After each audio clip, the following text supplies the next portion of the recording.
Dari sisi perempuan, ini masih poin yang pertama. Dari sisi perempuan, kenapa kemudian ada orang yang berzina? Perempuan itu ketika berzina itu adalah, kalau yang laki-laki disebabkan karena berantakan sholatnya, kalau perempuan itu disebabkan karena perempuan itu hilang rasa malunya. Kalau perempuan itu masih memiliki sifat malu, maka dia tidak akan mampu membiarkan dirinya dizinai. Karena apa? Semua perbuatan zina itu tetap berpulangnya itu kepada keputusan seorang wanita, menerima atau tidak menerima. Kapan seorang wanita kemudian akhirnya dia berzina? Kalau sifat malunya itu hilang. Makanya kenapa perempuan yang solehah itu salah satunya disebutkan oleh Allah itu sifatnya pemalu. Sebagaimana putrinya Syuaib ketika mendapati Nabi Musa, dia jalannya itu malu-malu. Kenapa Allah sebutkan wanita itu pemalu kalau dia solehah? Karena malu seorang wanita itu merupakan ciri khasnya seorang wanita solehah. Jadi para ikhwan nih, nanti kalau cari istri wanita yang pemalu. Nanti nanya, kenapa yang lain minta tanda tangan sama saya, kamu tidak minta tanda tangan sama saya?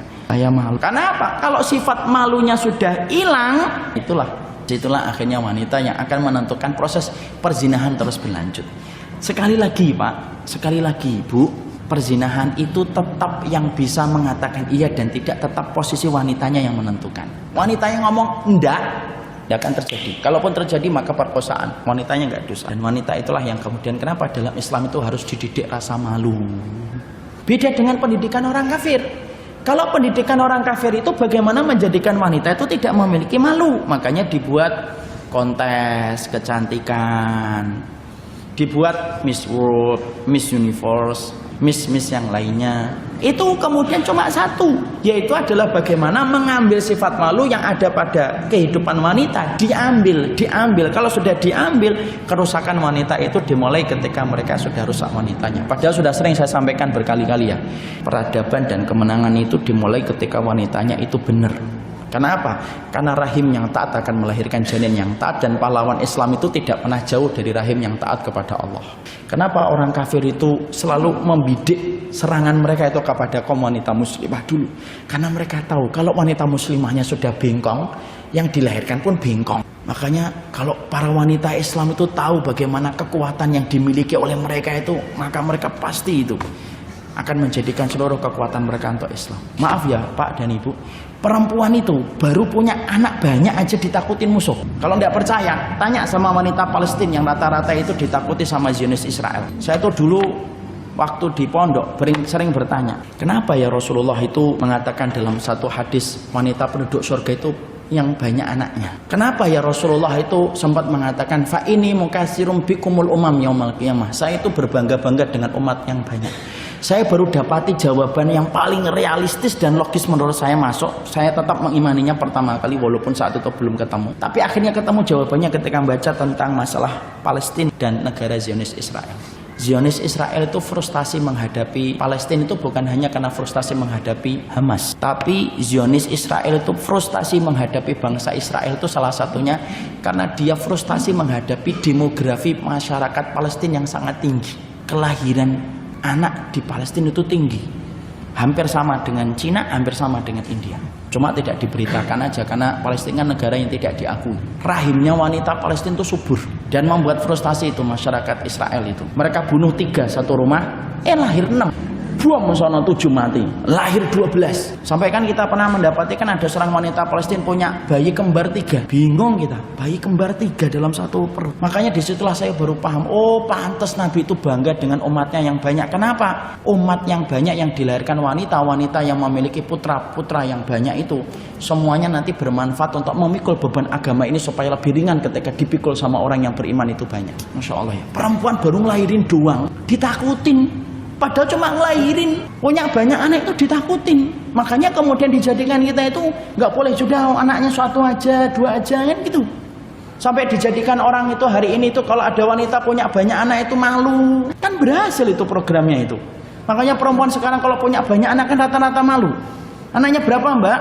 12. Lu malu dia. Padahal salah satu sifat wanita surga itu apa? Salah satu sifat wanita surga itu punya banyak anak. Kecuali yang ditakdirkan tidak punya. Saya tidak punya Ustaz. Itu berarti Allah memberikan pintu keridhaan takdir. Pintu surga itu banyak, bukan hanya satu. Kalau ditutup satu pintu berarti Allah membukakan pintu yang lainnya. Itulah wanita. Makanya kemudian akhirnya Barat itu apa? Cabut itu sifat malu. Makanya kalau wanita kita punya sifat malu, insya Allah perzinahan itu kemudian akhirnya bisa diminimalisir. Walaupun tidak bisa dihilangkan, diminimalisir. Karena wanita yang malu, dia tidak mudah untuk diraih. Wanita yang malu itu sebagaimana ketika kita mendapati matahari. Kan sering yang ngomong kan, jadilah wanita itu kayak matahari, jangan menjadi wanita kayak rembulan. Kalau wanita itu kayak rembulan, gampang dinikmati, dilihat. Coba kalau wanita sebagaimana matahari. Matahari kan susah dilihat. Setiap kita ngelihat, kenceng banget sinarnya. Lu wanita itu harusnya kayak matahari. Berarti saya harus punya neon banyak. Enggak gitu. Artinya susah dilihat gitu loh. Makanya kemudian sifat malu itulah yang kemudian harus dimiliki wanita. Ukti, kenapa kok enggak jawab WA-nya saya? Saya malu. Nanti ikhwannya jawab lagi. Loh kalau malu kenapa dijawab? Nah, itu jadi makanya enggak boleh malu. Malu dia. Makanya kemudian penyebab yang pertama, laki-lakinya kemudian dia itu berantakan sholatnya, perempuan hilang sifat malunya. Itulah perzinahan terjadi. Sekali lagi saya mengatakan, perzinahan itu tetap yang memegang kendali perempuannya. Kalau perempuannya mengatakan tidak, selesai. Kecuali lakinya bejat, kemudian mungkin akan memperkosa, waliyadzubillah, naudzubillah min dzalik. Kalaupun diperkosa, dia yang akan babak belur. Sekali semuanya kembalinya kepada perempuan. Walaupun kalau nanti terjadinya zina kemudian nggak boleh disalahkan perempuan. Kenapa dia berzina? Kenapa kamu berzina, Pak? Karena dia mau, Pak. Nah, nggak boleh. Tetap dosanya sama dua-duanya, laki-laki dan perempuan. Makanya disebutkan kata zina itu pezina perempuan dulu, wazaniyatu. Kenapa disebutkan pezina perempuan dulu? Karena dialah yang harusnya bisa menahan supaya perzinahan tidak perlu terjadi. Kapan? Kalau dia punya sifat malu. Makanya didiklah anak kita yang perempuan itu malu. Jadi kalau anak kita kecil malu, antum harusnya bangga sebagai orang tua. Ini kalau saya kadang-kadang ngetes tuh anak saya yang perempuan, es krim gitu. Es krim itu kalau di perumahan kan dia pakai sepeda motor kan, cepet dia. Saya bilang, panggil es krim nak, cepet-cepetan dia nyari jilbab gitu. Terus saya bilang, nanti kelamaan, ketinggalan nanti motornya sudah jauh. Dia nggak bisa, lebih malu kalau nggak pakai jilbab. Itu mahal itu kalau sudah anak kita bisa ngomong kayak gitu. Dan biarkan itu ada sampai dia dewasa. Kenapa? Kalau antum punya anak perempuan 1, 2 sudah punya sifat malu, dan sifat malu itu menjadikan dia menjaga dirinya sampai pernikahan, itu sutrohnya antum dari api neraka.